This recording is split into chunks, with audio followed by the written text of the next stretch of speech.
Nothing Happens is the debut album from the American-based, I don't know, California probably, based Wallows. They're a band that I discovered probably 18 months ago and just fell in love with. Good God, I hope they play a festival this year in the UK, because I am desperate to see them live. After discovering their first kind of few EPs, which I fell in love with, tracks like Pulling Leaves Off Trees, The Pleaser, there are a plethora of other singles that I think are amazing from before the album. I became just obsessed with them. Later on figured out that it's Clay, or whatever his name is, from 13 Reasons Why, the Netflix show, which also has a very good soundtrack. And I think maybe that has inspired their music taste. Interesting. But there's this wonderful new band who just put out this brand new album, and I was really excited to check it out, and it was brilliant. That happens so rarely. I listen to so many bands and artists a year, and their albums are just okay, and this one is just brilliant. It's just brilliant. So, if you've not been watching these videos over the past few days, I've been going over some of my favourite albums of the year. We've looked at Frank Carter, we've looked at both Foals albums, SLP, Slow Tie. Today, we are looking at none other than Wallows. We're going to go through track for track, see what I like, what I don't like, although most of it is what I do like. The first track, Only Friend, has this kind of almost War on Drugs feel to it, straight out the bat. It's very indie rock and roll. It's just a lovely little guitar. Also kind of Maccabees-esque, I would say. They're a band similar to Swimmers that have two lead singers. I really love it when bands do that. Blink-182 used to do that. Alkaline Trio used to do that. Oasis used to do that. There are some classic bands that just switch between their two lead singers, and it works really, really well, especially as they alternate tracks.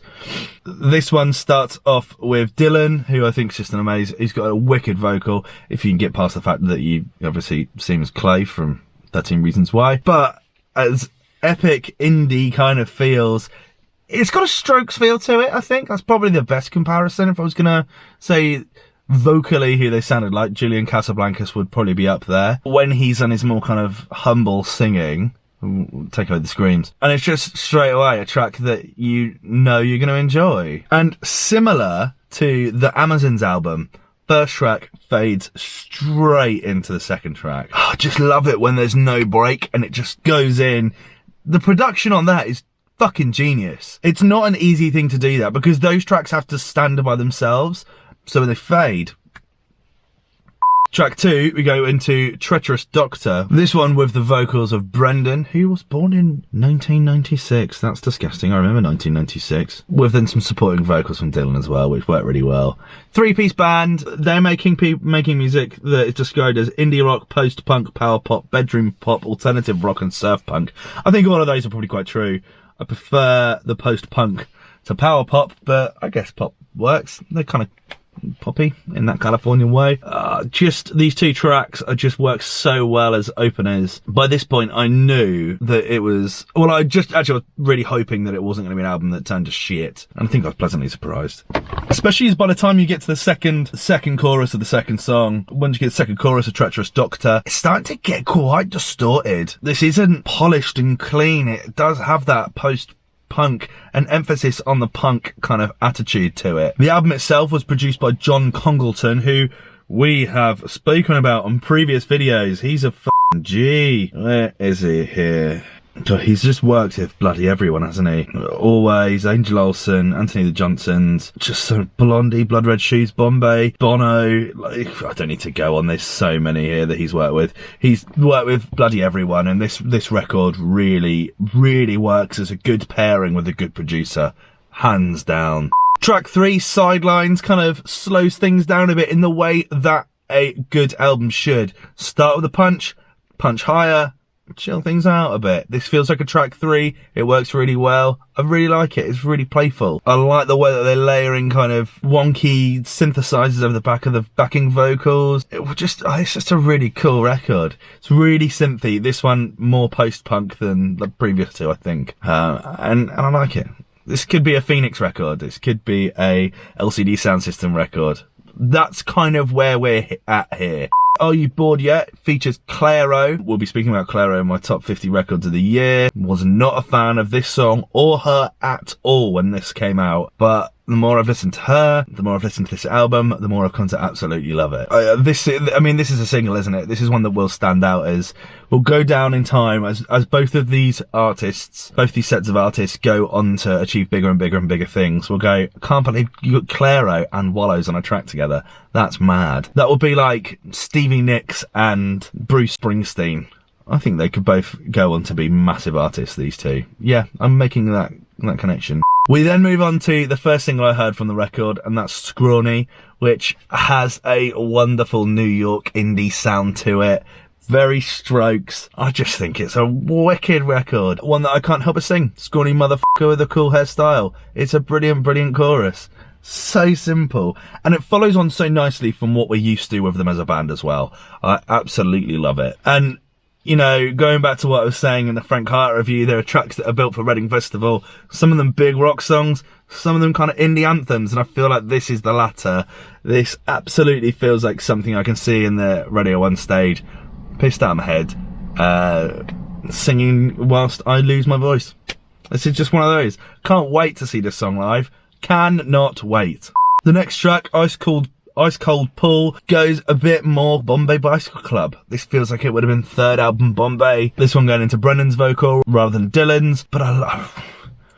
Again, it's got a cool little trumpet samples, horn section, which works really well. Again, what I was saying about Phoenix and LCD sound system, that kind of thing. It just feels very much like that. Hell, this could have been a Cure record in the 80s and it would have worked absolutely fine. This one feeling a bit more like a ballad. But again, one that's a good sing-along. I'm not gonna argue with that one. We then move into the track World Apart, which definitely feels like it could almost be an Oasis record or a Beatles record. This one feels very, very Beatles. I think Brendan's vocal has a kind of John Lennon, Paul McCartney sound to it at times. Kind of almost, not monotone, that's the wrong word, but there's a kind of droney feel to it that works really, really well. It's kind of lacking in energy. And that's not me saying anything negative. It's sometimes that just works really well. By this point, we're kind of slowing things down a little bit. We've had a big start, little dip, another little lift, and now we're kind of chilling things out again a little bit. By the end of the track, the production just falls apart. It's brilliant. This reminds me a lot of the first Swimmers album in the way that things just kind of fizzle out and static kind of takes over.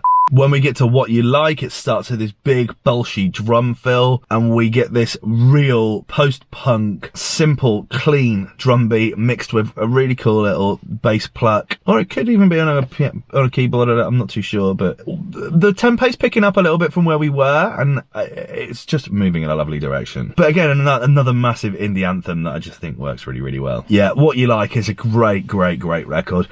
This is very much an album of two halves. The second half is definitely one of my favourites.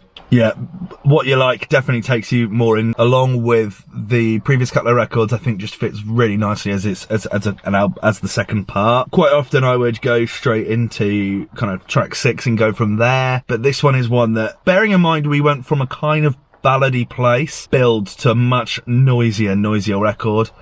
Oh, it's just so good. It's so good. We then go into the track Remember When, which has a much faster tempo. This point is feeling very, very Cure, War on Drugs. Oh, it's such an indie anthem, mate. This second part of this album is so good. Oh, this is definitely one of my favourite tracks in the album, Remember When. And again, it's them bouncing between lead vocalists. Not enough people do that. The power of a duet is so powerful. It takes away some of the kind of self-obsessiveness with a band. And the two just singing in harmony together just works really, really well. With the kind of keyboard matching the vocals.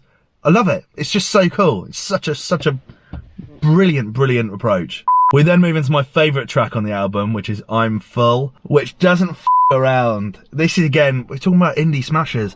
This album is full of them, but this one in particular, yeah. This feels like a Strokes record, doesn't it? This is just one I want to sing along to all the time. It's so good. The lyrics are so catchy, and it just builds and builds. And the drums are f***ing brilliant. The whole way through this album, no one gives drummers enough gravitas, but this drummer, along with the fact it's got two lead singers, this is how three pieces should be. This band is brilliant. And this track is just one of my favourite tracks of the year.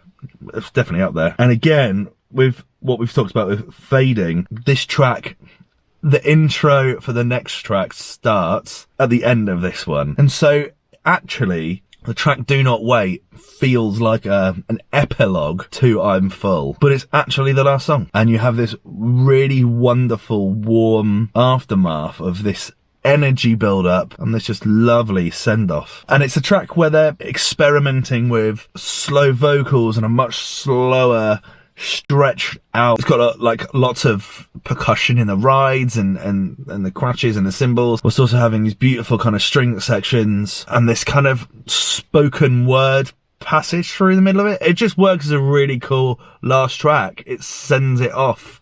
We've had a party and now it's just pushing it. I don't know, it's like pushing a paper boat out on a pond that just kind of floats and does its own thing. It's just a really, really great way to end the album. And what a fucking great album to end on. This album is just one of my favourite albums of the year. It's one that I keep going back to and I think, oh, is it actually, or am I just kind of making it up, thinking that it's one of my albums of the year? This is 100% one of my albums of the year. It's fucking brilliant. Absolutely brilliant. Now my question to you is, have you managed to see Wallows? Because I haven't. I have been in Australia the whole time they've been around though, so I'll let myself off on that one. And have you listened to this album? What did you think about it? I'd love to know your thoughts. There's nothing to compare it to except for their kind of previous EPs, of which I did love as well. But this record is just an absolute monster. An absolute monster and one of my albums of the year. Let me know your thoughts in the comment section below, as always, and I will see you in the next one. Cheers. Bye.